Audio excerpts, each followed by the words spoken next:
Говорят, что театр начинается с вешалки, но для этих ребят театр начался буквально с производственного цеха. Теперь так называемое закулисье Государственного театра оперы и балета станет доступно для каждого участника проекта «Голос внутри». Работает это так: надеваешь наушники, а голос внутри проведет тебя по театру и расскажет обо всем. Правда, пока по театру со студентами Якутского колледжа культуры прогуливается настоящий экскурсовод воплоти. До конца июня проект будет собирать отзывы молодежи и только после, уже со следующего театрального сезона, реализует программу в полной мере.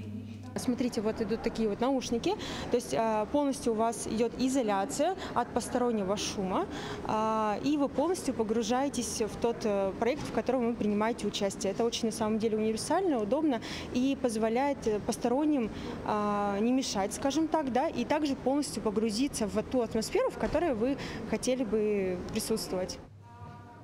В том, что экскурсии по театру действительно вызовут интерес и спрос, нет никаких сомнений. Первые отзывы от студентов наполнены восторгом. Очень понравилась эта экскурсия, потому что я узнал очень многое про наших артистов, что у нас есть такие артисты, что они дали новый уровень нашей культуре. И хорошо, что это все хранится здесь. И это будет все проходить через все поколение. Не менее восторженные отзывы, но уже о самих ребятах оставила и экскурсовод Елена Степанова.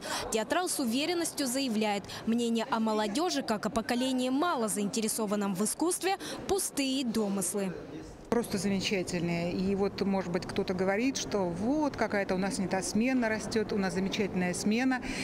Если вы могли заметить, я провожу экскурсии, не просто рассказываю, я еще и у них тоже спрашиваю. Вот, допустим, знают ли они, почему наш театр называется именно так, а не иначе.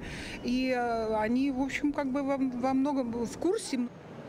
А теперь ребята не только узнали много об истории театра, но и о том, например, как создаются декорации, костюмы и даже как проходит распевка артистов и их подготовка к спектаклю. И как вишенка на торте, в конце студенты, вдохновленные экскурсией, посмотрели оперу «Иоланта» – хит этого сезона. Саргалана Неустроева, Семен Семенов, Якутск.